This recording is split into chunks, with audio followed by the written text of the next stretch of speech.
اور یہ نہیں کہ اس پر تمہیں کوئی مادی چیز ملے گی، نہ کائنات ملے گی، بلکہ اس پر تمہیں کائنات کے پروردگار کا وصل اور دیدار نصیب ہوگا۔ اس لیے حدیث پاک میں ہے الصوم لی وانا اجزا بہ، روزہ میرے لیے ہے اور روزے کا بدلہ بھی میں آپ ہی ہوں، یعنی اللہ تعالیٰ کا وصل نصیب ہوتا ہے روزے دار کو۔ اللہ تعالیٰ نے اور عبادتیں بھی فرض کی ایمان والوں پر، جیسے نماز ہے، حج ہے، مگر ان کا صرف حکم فرما دیا کہ یہ تمہارے اوپر فرض ہیں۔ روزہ ایک ایسی عبادت ہے کہ جس کے لیے اللہ تعالیٰ نے ترغیب دی، پہلے ایمان والوں کی ذہن سازی کی، پھر ترغیب دے کر ان کی ذہن سازی کرنے کے بعد کہا کہ تمہارے اوپر روزوں کو فرض کیا گیا۔ اس کی وجہ یہ ہے کہ حج اور نماز عبادت ہے، اور روزہ یہ عبادت کے ساتھ اللہ کی صفات میں سے بھی ہے کہ اللہ تعالیٰ کھانے پینے سے پاک اور بلند ہے۔ تو چونکہ یہ اللہ کی صفات میں سے ایک صفت ہے اور بندے نے اس کو اپنانا تھا، اس کی اہمیت کی وجہ سے اللہ نے اس کے لیے ترغیب دی بندے کو کہ تم نے میری صفت کو اپنانا ہے، تخلقوا باخلاق اللہ، لہذا تم بھوکا پیاسا رہنے والی اس محنت کو کرنے کے لیے ذہنی طور پہ تیار ہو جاؤ۔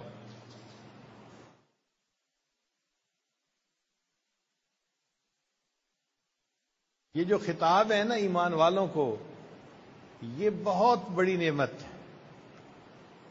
آپ غور کریں کہ چھوٹا بچہ اپنے والد کا اگر نام لینا تو اتنا اچھا نہیں لگتا، لیکن جب وہی بچہ ابو کہتا ہے تو والد کے دل پہ اس کا اثر ہوتا ہے، ابو یا امی۔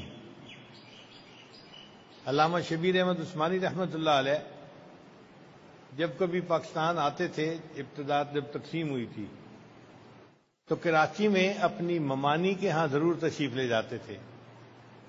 کئی مرتبہ وقت کم ہوتا تھا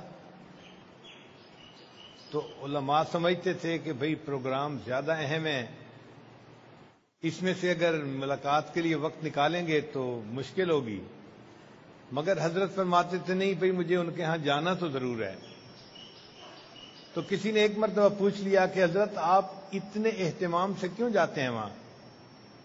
تو فرمایا کہ اس وقت دنیا میں جہاں بھی جاتا ہوں، کوئی علامہ کہتا ہے، کوئی عالم کہتا ہے، کوئی کچھ اور نام دیتا ہے، پوری دنیا میں ایک میری ممانی ہے جو بوڑھی عورت ہیں، جب میں ان کے پاس جاتا ہوں تو وہ مجھے کہتی ہیں بیٹے کیسا حال ہے؟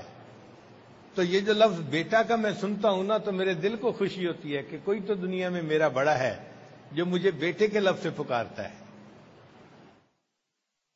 تو بیٹے کے لفظ کا سن کے جو دل کو خوشی ہوتی ہے، ایسے ہی ایمان والوں کو اس آیت کے پڑھنے سے خوشی ہونی چاہیے کہ اللہ تعالیٰ فرماتے ہیں یا ایھا الذین آمنو، اے ایمان والو، اے مجھ سے پیمان وفا باندھنے والو، عہد وفا باندھنے والو، اے میرے حسن کے متوالو، میرے چاہنے والو،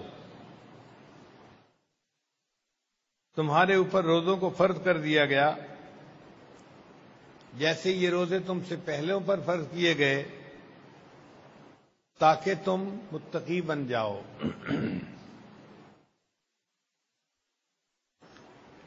اللہ تعالیٰ کی شان دیکھیں کہ جتنے ادیان دنیا میں آئے سب میں روزے کی عبادت تھی، لیکن سب سے زیادہ کامل عبادت یہ دین اسلام میں تھی۔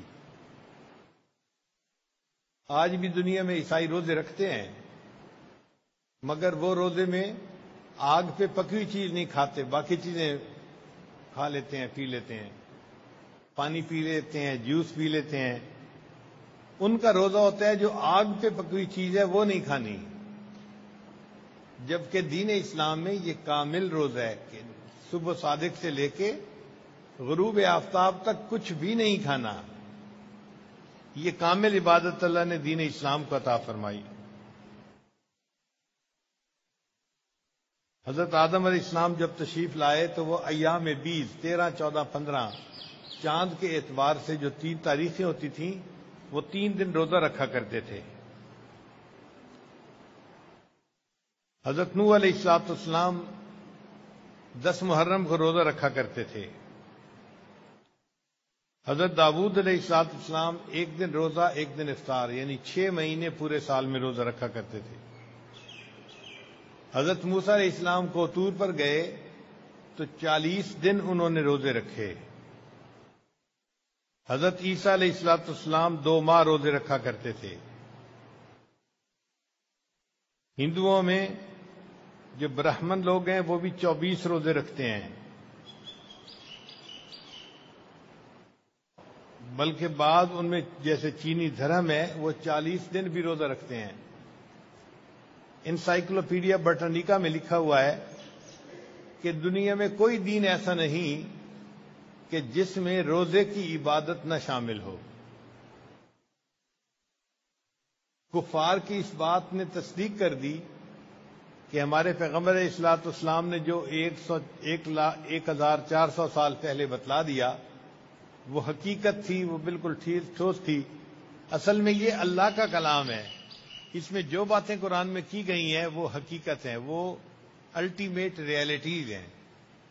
آج کفر کی دنیا بھی انہیں تسلیم کرتی ہے۔ اور یہ بھی رکھیں کہ اس روزے کا فائدہ انسان کو خود ہے۔ مجھے ایک مرتبہ امریکہ میں ایک ڈاکٹر ملا، وہ عیسائی تھا۔ پوچھنے لگا آپ کون ہیں؟ میں نے بتایا کہ میں مسلمان ہوا، اور قدرتاً وہ رمضان کا مہینہ تھا۔ تو مجھے کہتا ہے کہ یہ رمضان کا مہینہ ہے۔ میں نے کہا ہاں روزہ ہے ہمارا۔ کہنے لگا میں بھی سال میں 40 دن روزے رکھتا ہوں۔ میں نے پوچھا آپ کیوں رکھتے ہیں؟ کہنے لگا میں میڈیکل ڈاکٹر ہوں اور میری اس بات پہ بڑی تحقیق ہے کہ انسان جب 1 مہینہ 40 دن خالی پیٹ رہتا ہے تو بہت ساری بیماریوں سے خود بخود شفا پا جاتا ہے۔ اس شفا پانے کے فائدے کو سامنے رکھتے ہوئے میں اپنی جسمانی صحت کی وجہ سے سال میں 40 دن روزہ رکھتا ہوں۔ تو میں حیران ہوا کہ اندازہ کرو ایک کافر آدمی جسمانی فوائد کو حاصل کرنے کے لیے 40 دن روزہ رکھتا ہے، اور ہمیں تو جسمانی فائدے تو ملیں گے ہی صحیح، ہمیں تو اس کے ساتھ اللہ کی رضا ملے گی، اللہ کا قرب ملے گا، اللہ کا وصل ملے گا۔ تو ہمیں تو شوق سے روزے رکھنے چاہیے، محبت سے روزے رکھنے چاہیے۔ اور یہ بھی ذہن میں رکھیں کہ یہ کوئی اتنا بڑا بوجھ نہیں ہے کہ جو بندہ اٹھا نہ سکے۔ چند گھنٹے ہی ہیں نا دن کے، انسان سحری میں بھی کھا پی لیتا ہے، پھر افطاری میں بھی خوب کھا پی لیتا ہے، تو درمیان کے چند گھنٹے ہیں جو اللہ کی رضا کے لیے بھوکا پیاسا رہنا ہوتا ہے۔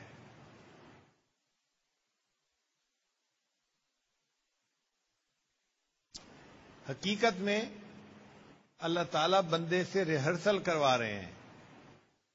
کوئی کام کروانا ہو نا تو اس کی مشق کروائی جاتی ہے۔ اللہ تعالیٰ بھی اپنے بندوں سے مشق کروا رہے ہیں کہ اے میرے بندو، تم نے حرام کو چھوڑنا ہے نا، تم مشق کرو، حلال کو بھی چھوڑو کچھ وقت کے لیے۔ اور اگر تم 1 مہینے کے لیے حلال کو بھی اللہ کے حکم پہ چھوڑ سکتے ہو تو پھر بقیہ سال حرام کو چھوڑنا